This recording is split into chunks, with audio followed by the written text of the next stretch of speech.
안녕하세요. 오늘은 김장 때문에 이혼을 진지하게 생각한 이야기를 들려드리려고 합니다. 결혼 4년 차 직장인 며느리의 김장 전쟁 실화입니다. 결혼 첫 해 11월 초였습니다. 시어머니에게 전화가 왔어요.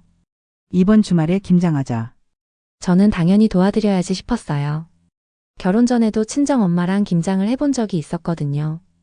그때는 보통 20포기 정도 했었기에 시댁도 그 정도일 거라 자연스럽게 생각했죠. 그런데 토요일 아침 시댁에 가보니 앞마당에는 배추가 산처럼 쌓여 있었습니다. 시어머니와 저 둘이서 배추 한 포기 한 포기 다듬고 소금물에 절이고 뒤집고 하루 종일 허리를 제대로 펼 새도 없이 일했어요. 오후에는 양념 재료 준비가 시작됐습니다. 무채 썰고 파 다듬고 마늘 까고 생강 갈고 그렇게 하루를 보내고 일요일 아침 본격적인 김장이 시작됐습니다. 절인 배추 헹구고 물기 빼고 속 버무리고 포기마다 넣고 싸매고 이틀 동안 100포기가 넘는 배추를 절이고 버무렸습니다. 허리는 끊어질 것 같고 손은 고춧가루 때문에 화끈거렸어요. 일요일 오후 3시쯤 됐을까요? 김장이 거의 끝나갈 무렵 대문이 열렸습니다. 엄마, 나 왔어요. 신우이였어요. 남편이랑 아이를 데리고 등장한 거예요. 신우이는 환하게 웃으며 말했습니다. 언니 고생 많았네. 나 좀 늦었지? 늦은 정도가 아니라 끝날 타이밍에 정확히 맞춰 온 거였죠. 그런데 시어머니는 밝게 웃으며 말했습니다. 괜찮아. 바쁜 거 아는데 뭐. 얼른 들어가서 수육이나 먹자. 신우이 가족은 편하게 앉아서 김치 진짜 맛있다 하며 식사를 즐겼습니다. 그리고 과일까지 다 먹은 후 아주 당당하게 말하더군요. 엄마, 김치 좀 많이 싸줘. 우리 애가 할머니 김치만 먹는다니까. 시어머니는 큰 김치통 3개에 김치를 가득 담아주셨어요. 제가 이틀 동안 허리 휘어가며 담근 김치를요. 조심히 가. 맛있게 먹어. 고마워요, 엄마. 언니도 수고했어요. 그 말만 남기고 신우이는 김치 3통을 들고 유유히 떠났습니다. 저는 그 모습을 뒤에서 멍하게 바라볼 수밖에 없었어요.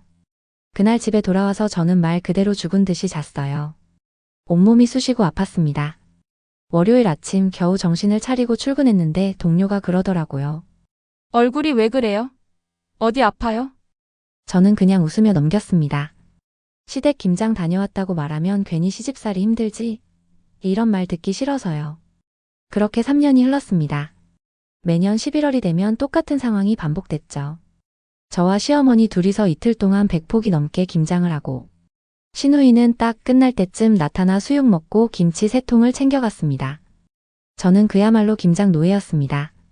남편에게 같이 좀 도와줘라고 말했더니 시아버지가 남자가 무슨 김장이냐며 노발대발 하셨어요. 작년 김장이 끝난 뒤 저는 더 이상 참을 수 없었습니다. 신우이에게 최대한 조심스럽게 말했어요.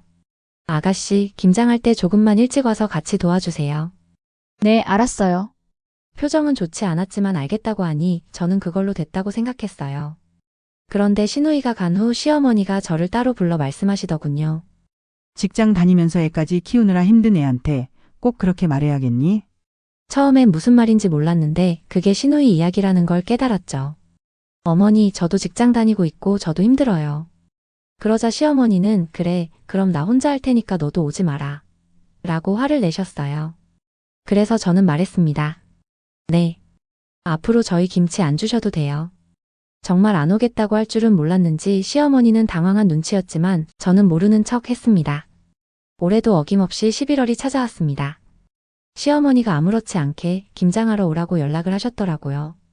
저는 조용히 말했습니다. 어머니 안 간다고 했잖아요. 그랬더니 시어머니는 태연하게 그럼 김치만 가져가라고 하시는 겁니다. 그러면서 토요일에 오라고 하신 걸 보니 의도가 너무 뻔했죠. 저는 알겠다고 하고 남편만 보냈습니다. 그리고 일요일, 남편이 김치 2통을 들고 집으로 돌아왔습니다. 김장 도와드리고 왔다고 하더군요. 남자가 무슨 김장이냐며 노발대발하던 시아버지가 이번엔 어떤 태도를 보였는지 저는 굳이 묻지 않았습니다. 더 이상 김장에 대해 관심을 두지 않기로 했어요. 며느리는 부려먹으면서 고마운 줄 모르는 태도. 신우이는 끝까지 감싸고 거짓말까지 해서 저를 끌어내려고 하는 시어머니의 모습. 저는 그 무례와 착취에 더 이상 휘둘리지 않겠다고 결심했습니다. 저는 남편에게 말했습니다. 앞으로 시댁은 명절에만 갈 거고 밥 한 끼 먹고 바로 친정 갈 거라고. 지켜지지 않을 경우 이혼도 고려하고 있으니 잘 처신하라고요. 이제 저는 제 노동을 당연하게 여기는 사람들과 거리를 두기로 했습니다. 이게 이번 김장 전쟁의 결론입니다.